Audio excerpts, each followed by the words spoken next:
हाय everyone, अस्सलाम वालेकुम। Welcome back to my YouTube channel और welcome back to another video. कामयाब अज़दवाजी जिंदगी का राज सिर्फ चंद खवातीन ही जानती हैं और जो इस राज को जान लेती हैं उनकी जिंदगी बहुत ही ज्यादा पुरसुकून और आसान हो जाती है और वो अपने शोहर के भी दिल पे राज करती है। दैट्स व्हाई आज की वीडियो में मैं आपके साथ डिस्कस करूंगी 8 tips to win your husband heart. तो इससे पहले मैं वीडियो को स्टार्ट करूँ, ये मेरे इंस्टाग्राम का अकाउंट है, यहाँ पे मैं एक्टिव होती हूँ, मुझे फॉलो कर लीजिएगा। तो देखते हैं वो कौन से ऐसे टिप्स हैं जिससे आप अपने शोहर का दिल जीत सकते हैं। Let's get started. Tip number 1, self care. अपना ध्यान आपने खुद रखना है, कोई भी उठ के आपकी केयर करने नहीं आएगा। अपने आप को मेंटेन आपने खुद करके रखना है, तो अच्छी सी स्किन केयर करें। इसके साथ साथ अपने बालों का भी खास तौर पे ध्यान रखें। औरत की आधी खूबसूरती उसके बालों से होती है। एक मिनिमल सी अच्छी सी हेयर केयर रूटीन को फॉलो करें, क्योंकि आप अपनी केयर करेंगे तो आप वेल मेंटेन लगेंगे। टिप नंबर 2, कभी भी आपने ये काम नहीं करना कि जिन कपड़ों में आप सारा दिन रहिए उन्हीं कपड़ों को पहन के रात को सो जाए। तो सारा दिन जब आप उन्हीं कपड़ों में काम करती है तो उसमें स्मेल भी आने लगती है और फिर जब आप रात को आके इस तरह से सोती है ना तो कोई भी आपकी तरफ अट्रैक्ट नहीं होगा। इसलिए चाहे आपकी शादी को कितने ही साल हो गए हैं, आपने नाइटी वेयर करके ही सोना है।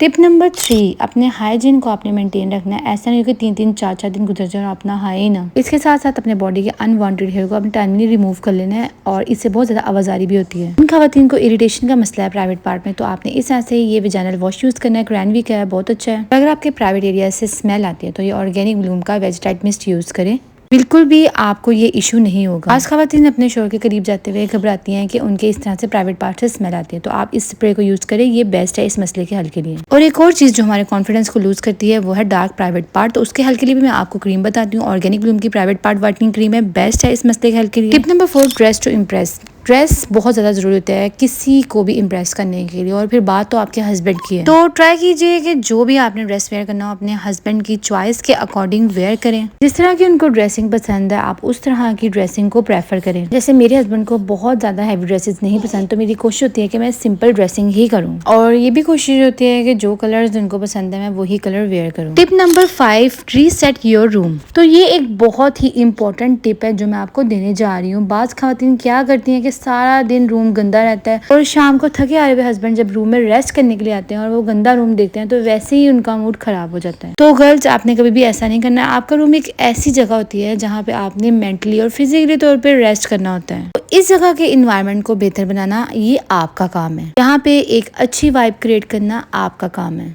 तो इस तरह से अगर आपके पास जो है वो फ्रेग्रेंस वाली कैंडल है तो आप उसको चला लें। तो इस तरह से अपने हस्बैंड के आने से पहले इस तरह से कैंडल चला ले, और इस तरह से रूम फ्रेशनर अगर आपके पास है तो वो पूरे रूम में इसको स्प्रे कर दे। एक बहुत अच्छी सी जो है ना वो वाइब क्रिएट हो जाती है। और बेडशीट, इसको भी आपने इग्नोर नहीं करना। एक अच्छी सी सॉफ्ट कलर की बेडशीट भी आपने बिछानी है। Tip number 6, arrange dinner date for him. तो वीक में एक दफा या 2 वीक्स के बाद आपने क्या करना है, चाहे आप घर में जो है वो एक डिनर अरेंज कर ले अपने हस्बैंड के लिए, या फिर आप बाहर कहीं खाना खाने चले, लेकिन आपने लाजमी तौर पर इतना सा टाइम वीक में एक दफा निकालना है। इससे क्या होगा कि आप साथ बैठ के खाना भी खा लेंगे और आपको एक दूसरे के साथ वक्त गुजारने को भी मिल जाएगा। Tip number 7, give him surprises. Surprises किसे अच्छे नहीं लगते, चाहे बीवी हो चाहे शोहर हो, सबको अच्छे लगते हैं। तो अपने हस्बैंड को लाजमी तौर पे आपने सरप्राइजेस दिया करना। लाइक जैसे उनकी बर्थडे आ गई तो उनके बर्थडे पे लाजमी छोटा मोटा सरप्राइज अरेंज किया करें। एनिवर्सरी आ गई, एनिवर्सरी को कभी भी आपने इग्नोर नहीं करना है। चाहे छोटी मोटी सेलिब्रेशन करें, लेकिन इस चीज को आपने लाजमी तौर पे सेलिब्रेट करना है। या फिर जब आप मेहंदी लगवाने जाएं तो उस पे लाजमी अपने शोहर का नाम लिखवाएं, इससे भी वो आपकी तरफ बहुत ज़्यादा अट्रैक्ट होंगे। Number 8, fulfil his sexual desire. तो आपने ये कभी नहीं सोचना है कि अब शादी को इतने साल हो गए या बच्चे हो गए हैं तो अब इस चीज़ को जो है वो आपने इग्नोर कर देना है। शोहर को ये चीज़ सबसे ज़्यादा बुरी लगती है जब बीवियाँ उन्हें इग्नोर करती हैं इस मामले में। तो ये उनका हक है जो आपको अदा करना पड़ना है, क्योंकि अल्लाह ताला ने शोहर में ये चीज़ ज़्यादा रखी है, तो इसलिए आपको उसका ये हक अदा करना पड़ेगा। अगर आप इस चीज़ को इग्नोर करेंगे तो आपकी शादीशुदा जिंदगी डिस्टर्ब होगी।